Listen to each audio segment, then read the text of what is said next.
to Inside Personal Growth Podcast. Deep dive with us as we unlock the secrets to personal development, empowering you to thrive. Here, growth isn't just a goal, it's a journey. Tune in, transform, and take your life to the next level by listening to just one of our podcasts. Well, welcome back to Inside Personal Growth. This is Greg Voisen, the host of Inside Personal Growth. And on the other side of the screen, joining us from Irvine, California, is Eugene Choi. Did I say the last name correct? It's Choi like toy. Choi. I always want to make sure I get that right. And I met Eugene on the internet, and I think it was basically through LinkedIn. And it's always interesting to not only have people that aren't quite authors yet, but Eugene and I went and had a lunch together, and he's working on his book, soon to be released. But he had such a compelling story that I wanted to get it out there prior to the release of the book. And Eugene, I'm going to let the listeners know just a little bit about you. He's a transformational mindset coach, board certified clinical pharmacist, and the founder of Destiny Hacks. He's on a mission to help talented, heart-driven leaders operate at their highest levels of performance, intelligence, and communications through strategic activation of their executive brain. And I think that's where the neuroplasticity comes in and the neuroscience comes in. That little bit about him, he made a pivotal career transition, obviously, from healthcare to entrepreneurship after discovering that 80% of the people worldwide reported hating their work and then surveyed anonymously. And this inspired him to dedicate his life to helping entrepreneurs unlock their full potential using evidence-based neuroscience principles and cutting-edge technologies. He says that approximately 90 to 95% of the brain function becomes subconscious and operates on autopilot, often triggering survival states that activate fight, flight, or freeze responses. His neurohacking techniques help individuals intentionally shift into the executive state to maximize their cognitive performance and business results. Eugene believes that by activating the powerful executive brain, results can be maximized, not just in business leaders, but in humanity as a whole. And you can find him at destinyhacks.com, and he's got a neurohacking school there, and we're going to be talking all about that today.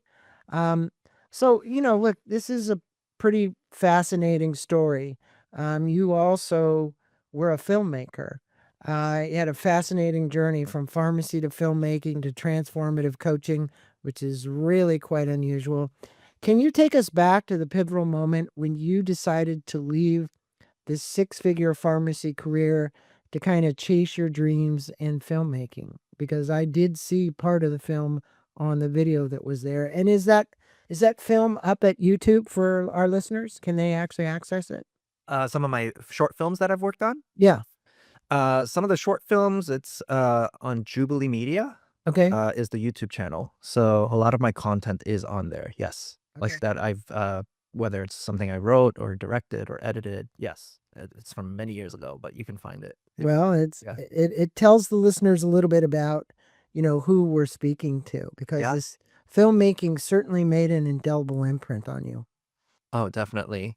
Yeah, I just remember I grew up rather pretty poor, probably like lower middle class area. And, I watched my parents split up because of one of the big contributing factors was just because of financial strain. My father wasn't the most financially responsible or educated from a financial perspective. So we went through a lot of struggle, and I just grew up thinking money's the thing that's going to solve the problems. Money's the thing that's going to help. So that's why I chose to become a pharmacist. At the time it was being advertised as a six-figure salary right out of college. I did it, barely got through college, became a pharmacist, and I just remember sitting there, you're getting the paycheck, and it just felt so anticlimactic. I got the things that I thought I wanted. I was living in the brand new apartment, got the nice little sports car I've always wanted. And yeah, like it's just such a weird feeling, right? When you get what you thought you wanted and it's not as satisfying as you thought it would be. So that's what led down that path of transition. I worked for about 3 years before This opportunity came up because I was dabbling in filmmaking. That group Jubilee, which is at they're a pretty large audience now. They're about 10 million subscribers Yeah, online. very significant. Yeah, and they invited me to join the team because they saw some of my films and they liked it. And Well, you ended up in Rio de Janeiro, and that story kind of, yes, you talk about impoverished and drugs and kids going into, dealing drugs and all this stuff. How'd that terrifying experience shape your understanding of not only fear and the brain's survival mechanism? Because yes. so many of those people are in survival mode. Exactly. Yeah. There was a month where I lived out there for a month doing volunteer work out in Rio. And the thing to know about Rio is it's one of the most violent cities in the whole world. So there's a statistic that I once heard that between 70 to 80% of the kids there don't live past 21 years old because of the amount of gun violence, because they all get involved with drug trafficking. Mhm. And what often happens is the Brazilian SWAT team, they're called favelas, the slums in Rio.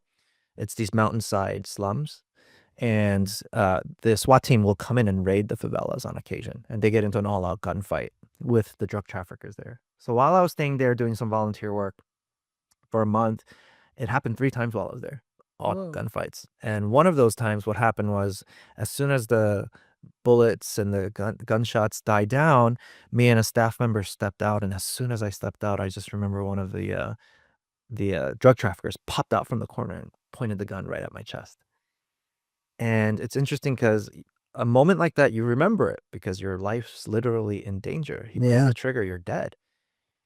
And that intense amount of fear, like my heart jumping up into my throat and all that, the big realization looking back on that moment was, whoa, our nervous system lives like we're in danger like that every single day of our lives. That's what the science shows. And that's kind of what led down this rabbit hole of exploring that. Like, how does our nervous system actually work? How does our brain actually work? Why is it that most of the time it's working against us and not for us? Why do we have this experience a lot of times of our life where it's not that we don't know what we should do in certain situations, it's we don't feel like doing it, so we don't do it. Whether Well, it's that health, that well, that yeah, moment is the fight, flight, or freeze, exactly. right? And in that moment, I presume you froze. So in that moment, You I certainly froze. didn't fight. Correct. So when you freeze, it's a playing dead response. Yeah. Possums are famous for doing that, right? Because they're predators like their food alive. Or humans, you've seen them do it in the war movies, like during war, where they kind of play dead in the pile of dead bodies. So I froze, right? It's a survival tactic. And then as soon as the trafficker realized I wasn't the SWAT team, they moved on. And then I Mhm. went into flight. I ran back into this building at top speed. As fast as you. I had no weapon to fight, so definitely did not fight. Well, one of the core concepts that you teach is that our brains operate on two states: survival, which you just explained, Yeah. and executive mode. Can you explain what's actually happening neurologically? Yes. I mean, we all know about the prefrontal frontal cortex, the amygdala, these areas of the brain, Yep. because I think many of my listeners have heard some of this. Yes. But what's happening, and when we're in each of these states? Yes. So this was the big aha moment. I was like, is it really this simple? And it turns out it is. So your brain, your whole nervous system, actually, right, in addition to your brain, which is a part of your nervous system, operates in only one of two states. It's what I call a survival state or an executive state. Thing to know about a survival state is it's the part of your brain which is your amygdala. It activates when your brain is perceiving a threat, a physical, life-threatening situation. So imagine a hungry tiger in front of you about to eat you, or a gun pointed at your chest is another example. Your brain has to go into a state of survival because it's a mode where you are reacting without thinking. So you cannot think in these moments because if you take time to think, it might mean the difference between life or death. Mhm. So if I'm just sitting around there going, oh, what should I do? And the guy is viewing me as a threat and I'm not doing anything, I might already got shot, right? So that's the thing to think about though. Your key thing is you're not thinking. But the higher functions of your brain, these amazing parts of your brain, your critical thinking skills, your ability to have empathy and connect with someone, which you are not doing in survival, right? If a hungry tiger is in front of you about to eat, you're not sitting there going, I wonder how this tiger's parents are doing. Is it treating it okay? You don't think thoughts like that. So your empathy is not being accessed in survival either. So in executive state, this is where your higher functions come from. This is your prefrontal cortex. If your audience is familiar with it, your frontal lobe is the largest ratio compared to the rest of the brain compared to any other species. So 40% of your brain is your frontal lobe. So a lot of your higher functions come out from here. So that's the main thing to think about. Your survival state, you're not accessing these higher functions that most of the time we do need. Our critical thinking, our creativity, our intuition, the list goes on. Our executive function, which is just a fancy phrase for the ability to make good decisions. And that's the big aha moment I had was you can only be in one or the other.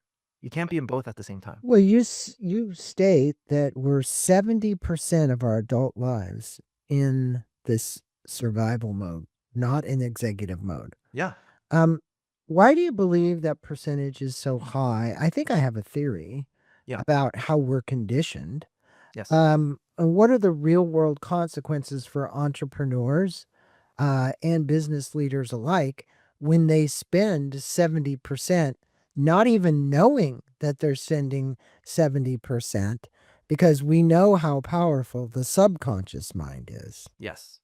So we're in for a majority of our adult lives. A lot of people also have said to me, it's just like, oh, it's definitely like 100%.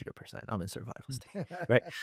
Um, Yeah. but that means for a majority of our adult life, we're not accessing these higher functions of our brain. Why? Why are we not able to access our highest levels of critical thinking, creativity, or empathy?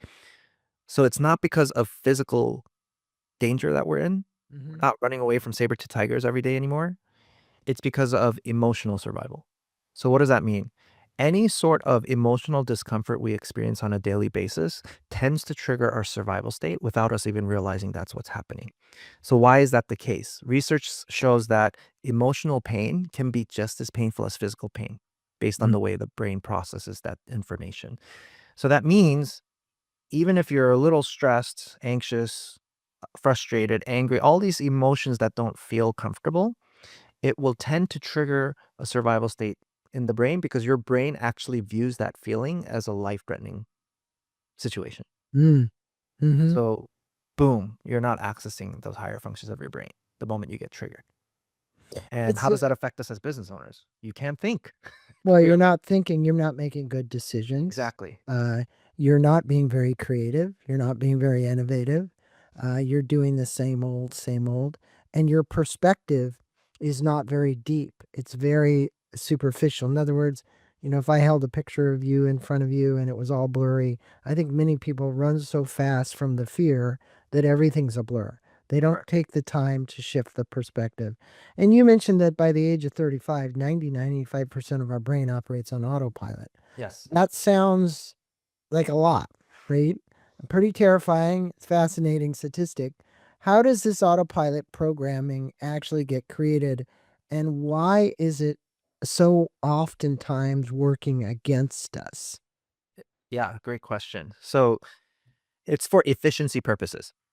So, I don't know if, you ever heard this one, right? Like, we make about 30,000 decisions a day. Majority of those decisions are the same decisions, and they're done without thinking about it. So, when you go down the stairs, every step you take is a decision. So but you don't sit there going, "Let me put my right foot out first. Let me put my left." We don't do it. We just are able to go down the stairs without thinking. It's for efficiency purposes. Otherwise, every single little thing for us to consciously have to notice it, it would take up a lot of time. Right. So our brain's very efficient. However, when it's working against us is when some of the autopilot is because of survival state.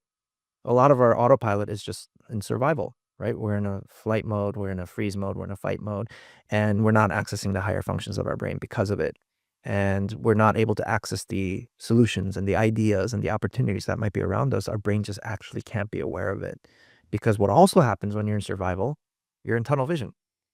If a tiger walks into your room that's about to attack you, are you going to look anywhere else except where that tiger is? No. It's the same thing with our stress. We're just so focused on what we feel threatened by, our stress, our anxiety, our frustration. Your brain develops tunnel vision, and your brain literally cannot see this other information. It might be an idea, a better way to do things, a faster way to do things, creative idea, a creative solution.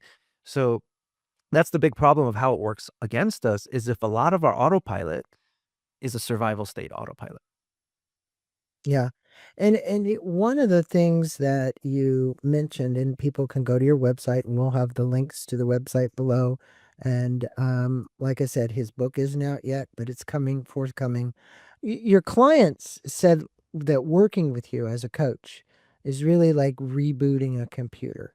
And I think everybody knows that when you get the RAM cleared on a computer, the computer can act quicker, right? It goes faster. It's like me. I'm always looking for more storage space. Where am I going to put these documents, right? So he said, this person, that it saved him 10,000 a month. What does this brain reboot process actually look like, and how do you teach people to reboot so that they can access those parts of their brain that they're not accessing now to make better decisions, to be more informed, and to actually, in this case, probably earn more money? He said he saved $10,000 Yeah. a month, right? Yeah. Yeah. Yeah. So in terms of the autopilot, that's the biggest thing is if we all can develop the skill to rewire the autopilot, especially if it's working against us. So now the question is how? It's a three-phase process. So phase one is just awareness. There's a lot. That's the first thing I do with every single client is if we're not aware of what's actually causing our autopilot, how do you change it? How do you have the power to change something unless you become aware of it? Just like if you have a piece of broccoli stuck between your teeth, how do you have the power to remove that unless it comes into your awareness? Someone has to point it out to you or you have to see it in the mirror. So phase one is awareness. There's a lot of things, and this rabbit hole goes deep, right? There's still things every day. There are things I'm not aware of, right? That come to my awareness. When we become aware of what survival state actually looks like, that's the big aha moment. Once you have that awareness first of what your operating system actually looks like, that's running on autopilot, that's not serving you, now you have the power to change it. So phase two is actual training. This is where a little bit of the science comes in. I teach that, I coach them, I bring them through the process, I bring them through an experience for people who privately work with me, and they actually literally change their neural networks. If you had a brain scan to their head, you would probably see it making changes. So once the training comes in, that's where, it's getting trained in certain things in terms of information or practicing. And then the last is implementation. If you don't execute on the things you learn, your brain doesn't change. It tends to want to keep things going the same. So that's a three-phase process that I bring people through in order to achieve that result. Well, I think the one you mentioned that's most important, and I think it's always there, is awareness. When you're doing things blindly, and you're on autopilot, as you said, autopilot programming, it's like, well, this is the way I've always done it. I've never looked at it a different way, or I've never thought about doing differently. I think some of the techniques that you teach are fascinating. But one thing that I learned when I was going back and getting my degree in spiritual psychology is like, look, if a camera followed you all day long and it video, and then you played back the video, you're a filmmaker, so you get Yeah. this. Would you like what you saw? Okay. So, what behavioral changes are you going to make to actually adjust to get the things implemented in your life that you'd like to? And this takes me to this story. You shared a powerful story about changing how you spoke to your daughter Mm. from "you're making me mad" to "I'm feeling mad." And this is the self talk. Can you walk us through why that simple word change was so transformational? Because I get it. The question is, I want to make sure our listeners get it. Yeah. So I used to say this phrase to my daughter, which was, "You're making me so mad right now." This would happen when she's not listening to me, as little children do. Right. And I just had a moment because I'm studying all this stuff about the brain or neurology and all that. And I'm sitting there with a thought in my mind going, wait, how might this impact my daughter? A little 3, 4-year-old child when daddy is saying she's the reason for daddy's anger. And she just accepts it as truth. And she might develop this fear in survival of making daddy mad, so to speak, quote unquote. And what happens if she has a unethical boss one day when she's an adult? And that boss overworks her, and because she's quote unquote afraid of making the boss mad, she complies. And the one that really got me off my butt is like, what happens if she enters into a relationship one day Mm. and her partner is trying to pressure her to do something she doesn't want to because she's so afraid of making that partner mad, so to speak, she gives in. So that was the first moment that it really hit me. I gave her a big hug and apologized. And because the truth is, there's probably other fathers out there in the same situation, doesn't get mad. So then who's the common denominator here? It's me. I'm the Mhm. one that's experiencing this Well, you're emotion. giving the feedback, which is then being taken in by the child, which is then being assimilated, which then is creating a thought pattern and Correct. behavior, which is said, hey, I don't want to make daddy mad anymore, so I'm going to succumb to whatever it is, right? So if we Yes. went through the process, that might be the process that would be Yeah. happening, right? Yeah. Yeah. I Not like the attachment. fact that Making. you changed it. I'm feeling mad, which is the way you do that is like, okay, there's no connection between you and her that she made you mad. You just said you're feeling mad. Exactly. And that was a Right. huge lesson on what ownership actually is. Are you Yeah. willing to take full ownership over all of your thoughts, your feelings, and your actions? Because if you don't, then we're going to be slave to survival state, right? Because what my brain does when she's not, I mean, yeah, I mean, to break this all down, it's just like I'm attaching a meaning to the experience, right? Yes, except in this case, just so everybody understands, you removed the I out of it, right? You removed that this is coming from Eugene directed toward my child versus the I became you. I'm mad. This is my problem, not your problem. You didn't Exactly. create it. You didn't do that to me. Okay. That's the most important part. Correct. I'm So creating this whether I realize it or not. you create it because you made the choice based on the thought to get mad. Exactly. Yeah, it's Mm. your choice. In every moment, we do that. So now let's talk about we live in this world. It's going pretty fast. There's a lot of ambiguity. There's a lot of uncertainty. There's a lot of stress for people. Again, the stress is a choice, but the reality is it's almost like the Buddhist theory. There's going to be pain, and suffering is a choice. You know, everybody's going to have some pain in their life, but how you deal with the suffering is how you choose to deal with it. So Yes. I go to this and I say, in your case, um, for the listeners who are dealing with uncertainty, which is causing angst, anxiety, stress in their life, what's one immediate technique that you could use today to shift from survival mode? Because what happens when people get so tunnel vision? They don't see anything else. They can't access that executive brain. Yeah. So actually help us uh, how would you help somebody today who's feeling that access the executive part of their brain? Yeah, so a quick tip, so I categorize the work into two categories. One is a short-term work, which is you can do this anytime, any day, and then there's a long-term work, which is the autopilot reprogrammer. So one short-term quick tip is there's a phrase in the psychology world that says name it to tame it.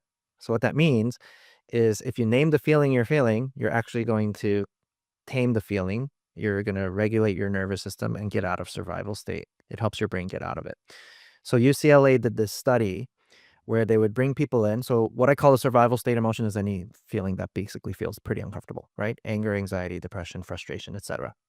So what they did was the researchers would show this photo of a person's face in a survival state emotion, and as soon as they showed that picture, the person's amygdala lit up. So their Mhm, survival state brain turned on. mhm, But what's interesting was the researcher said, "Hey, can you tell me what emotion you're seeing in this photo?" And then they would name the emotion. Hey, that's anger, that's anxiety. As soon as they named the emotion, guess what happened? The amygdala turned off, executive state brain turned on, the frontal lobe activity turned on. So why does this happen? To label something requires you to actually take a moment and think about it. When we're in survival, we are not really thinking. So whenever we name our feelings, I'm feeling frustrated, I'm feeling anxious, I'm feeling depressed, what you're doing is you're calling on your frontal lobe where your emotional regulation centers are actually located and helping your body regulate its emotions, regulate the nervous system. So it's a great tool. You don't have to say it out loud all the time. You could just do it in your head. And what's also interesting is a clinical psychologist friend of mine said the words also matter here, which is there's a difference between I am sad and I feel sad. mhm. I am sad presumes that it's an identity. I am sadness. But we know feelings are not permanent because we all have feelings that come and go. Sometimes we're happy, sometimes we're sad. So when you say I feel, you're acknowledging its impermanence, right? It's not permanent. So that helps you regulate better as well. So That's it's just a quick tip that But it's important. I mean, yeah. that UCLA study and how it labeled emotions, how you choose to label an emotion really also is how you react to that emotion. Mhm. So in other words, the reaction is a result of how you label. And this comes down to you said the entrepreneurs, most of them, look, they're always on, they're running fast, they're in hustle mode, they're in grind mode. Based on your work, you and many other people also recognize how counterproductive it is. Correct. because they're really most of the time not accessing the executive brain. They're just in, they're in the monkey wheel, running around in a circle, producing, generating a lot of money. But then, like you said, it wasn't making you happy, right? You got the paycheck. So, what would you say to someone who's listening right now, believes stress and pressure are kind of necessary for success? I think there are people that still believe that. Yeah. But I don't know how many. But the reality is, there's got to be plenty. Or if they don't, they've completely tuned out and don't even understand they're doing this to themselves. And that's the mode they live in. Correct. So this is the biggest thing that I harp on a lot, which is, are we even aware of what survival state looks like? Because a lot of entrepreneurs who consider themselves high performing are actually not high performing, Right. right? So here's what I mean by this. So the first and foremost thing is, what does survival state actually look like? So we talked about fight, flight, freeze. In a life-threatening situation, it's very obvious. You're going to pick up a weapon to fight, run for your life in flight, play dead or freeze. Most people don't realize what this looks like on a daily basis when we're in emotional survival. A lot of high-performing entrepreneurs are in a fight response, actually. So here's what I mean by this. What's an example of emotional fight response? If someone says something and your feelings are hurt, now you get defensive and you're fighting back. Your brain in that mode, even though it's a loved one, is viewing that person as a threat. So you are actually attacking that person. I like in most situations, it's verbally attacking them. Unfortunately, in some situations, it's physically attacking people as well. So that's what a fight response looks like when we feel hurt, when our feelings get hurt. So it gets even more subtle though. What does a subtle fight response look like? People who work hard. Why do we work hard? We overwork as a fight response. Some people please. They try to constantly people please people, hoping that they will feel better about themselves. Some people fight by judging other people. When we gossip, it's a fight response. Why do we gossip? It's because usually something we feel insecure about ourselves, we try to put someone else down, hoping to feel better about ourselves as a result. So if a client of mine who had that kind of situation where everything he thought he wanted, he had it. He had the multi-million-dollar business, the beautiful home, the beautiful family. He's going, why am I in my 60s still feeling anxious and stressed all the time? And he had this aha moment. Oh, I've been fighting my whole life. Mm-hmm. And I said, for what? He says, to prove to people that I'm better than my older brother. His older brother was an NFL football player. Mm-hmm. And he was sharing with me how when he was in high school, his high school football coach said to him, don't even bother trying. You're never going to be as good as him. So what happens is when we feel emotionally hurt in some way, and this happens a lot for men in particular in a certain way, because we're taught feelings aren't really the best. Like there's a culture in certain cultures about what masculinity is, right? So it makes us feel like emotions are not really a good thing to feel. So we tend to take it out with our intellect and actions. So they try to accomplish more. They try to work harder. So this is all of a fight response because of something that's going on internally where there's emotional survival going on, right? Mm-hmm. Based on that pain. And it always leads to a lack of fulfillment and burnout, the fight mode at some point. And you're right. Another client of mine debated this whole with me. He's like, no, you need survival sometimes. Because he gave me a very compelling argument. He said he hit rock bottom. He had a successful career and then hit rock bottom, lost all his money, was court ordered to still pay over $2,000 a month in child support. And he was broke. And his second wife left him, right? And he said, from that moment on, I had to keep my head down. It's his metaphor he used, his analogy. He said, I had to keep my head down and my shoulders up, and I had to bash through concrete wall after concrete wall to get to where I am, because he built a very successful business after that. And he said, if it wasn't for that fight mode, I wouldn't have been where I'm at today in his business. And I said, that's fair. That's a compelling argument. And I said, that's totally fair. But what if, just as a thought exercise, it's not about what you should have, would have, could have done. It's just a thought exercise. What if, because you had an ability to get out of your survival state, out of that fight mode, even if it's for a moment, it's what gives you the ability to put your head up and your shoulders down. And what you might have seen is those concrete walls that you felt forced into bashing through were only 3 feet wide. Because what happens in our survival brain is you develop tunnel vision. And there's that saying, work smarter, not harder. Right. It's hard to work smarter when you're in the fight mode because you're just busy working harder. So when we get out of this survival state, you get out of the tunnel, and then you might see better solutions, faster solutions, better ideas, creative solutions. And we're missing out on all of that if we continue to just stay in a fight mode. This is the mistake a lot of high performers make. They think just because they're really good at working hard, and even though the world rewards you for being a fighter, you get paid or you might get some accolades, it doesn't have a lasting effect. You eventually get burnt out if you just keep fighting all the time. Well, it's one of the things I've observed for entrepreneurs, business owners, who's ever growing any kind of business with employees. Um, that constant, always on, I call it, for your well being, there's a dis-ease. And the disease, look, you are a pharmacist. You saw thousands of people come in for prescriptions they're getting filled for anxiety and Zoloft and all this kind of stuff because they were having anxiety attacks or whatever it was. Doesn't matter. My point is the long term systemic disease turns into cancer, turns into larger things, heart conditions. And then when they have that event in their life, oh, I got cancer. Oh, maybe I ought to relook at how I've been, right? For some people, it's a big wake up call. For other people, they go right back to this constant overstress, just living in the same mode because they didn't wake up. But the body is a very, very, and that's why it's so cool that you're a pharmacist and a doctor. The body is telling you, it talks to you all the time. It's like, All do, the do, do, time. do, do, do, do, right? But are you listening to those little subtle symbols that you're getting, those little subtle pains, those little things that are going on in you? Frequently, most people aren't, and they live in a constant state of disease. Right. And that's on autopilot. Yeah. Yeah. And most people, it's a spot on point that you're bringing up. Because here's what's happening when you're in survival. Your body literally thinks it's about to die.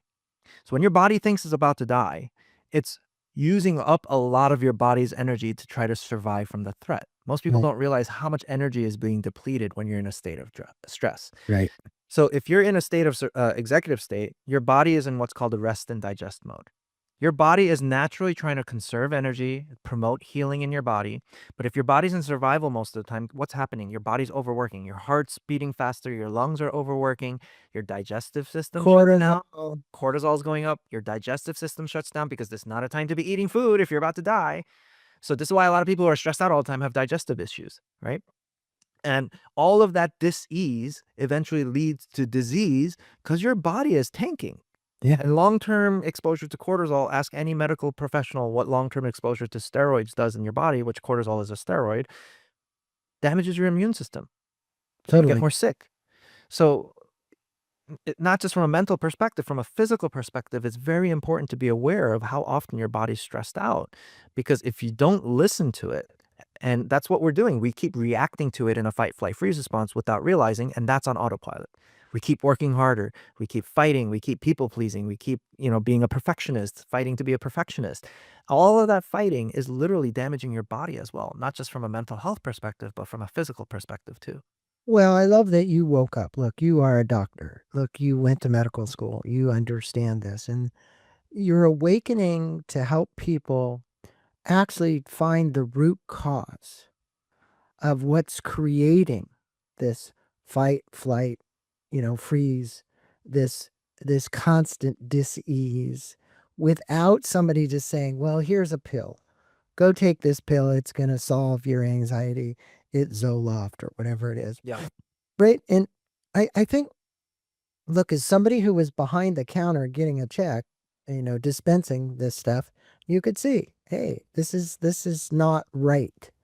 Yep. I needed to dedicate my life to something where I could really heal. Yes. I don't find that the other is healing.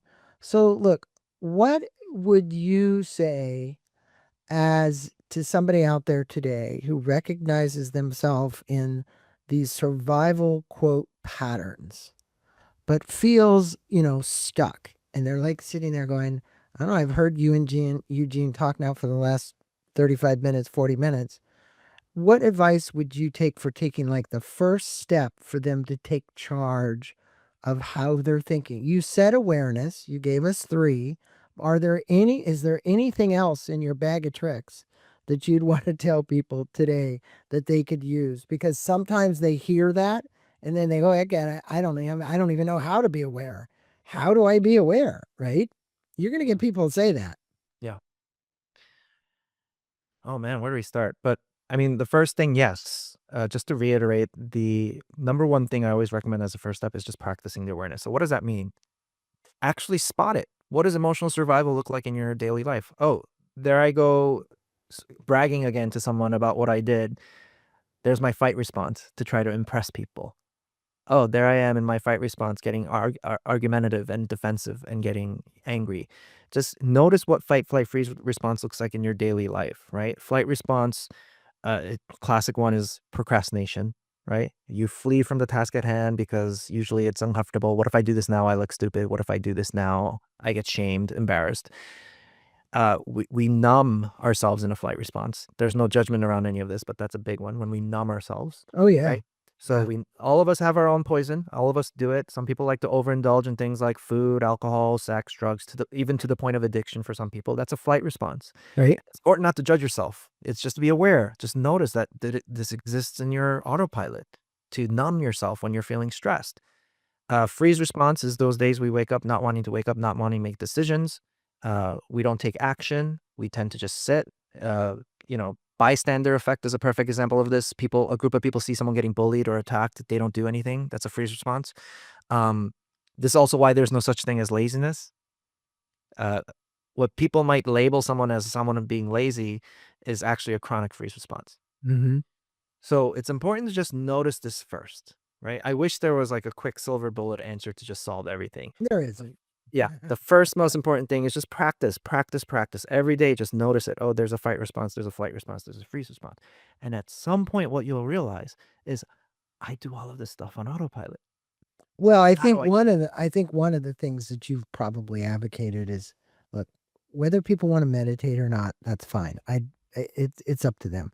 But if people contemplate, they sit in thought. I remember Stephen Covey Sr. used to say this to his top people in his company. He used to put a sign on your door for 2 hours every day and just says, "I'm thinking." Mm, Right?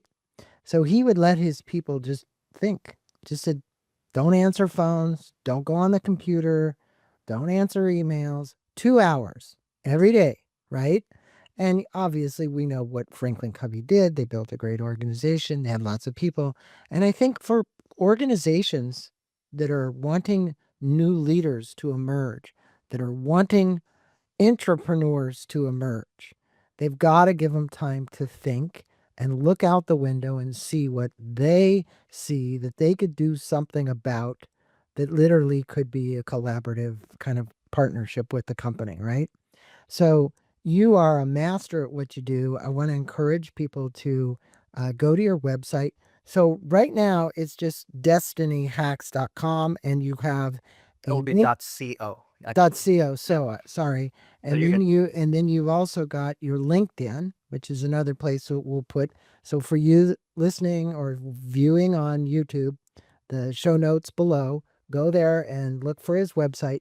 There will be a forthcoming book. We'll have Eugene back on when the book comes out, which he says it's pretty close, it's imminent. So I can't wait because I really want to learn more about what he's got to say. And it's been a pleasure having you on the show, spending a little bit of time with us, telling us about flight, and freeze, telling us about how we can hack what I'm going to say is the executive brain that we need to do and creating greater levels of awareness in our life and the ways we can do that. And I think one of those ways is just, they say this all the time. Before you say something, stop, breathe, think about it, and then make your reaction before you actually put your foot in your mouth. And I think that is true for a lot of things that we do as human beings. Yeah. Yeah, absolutely.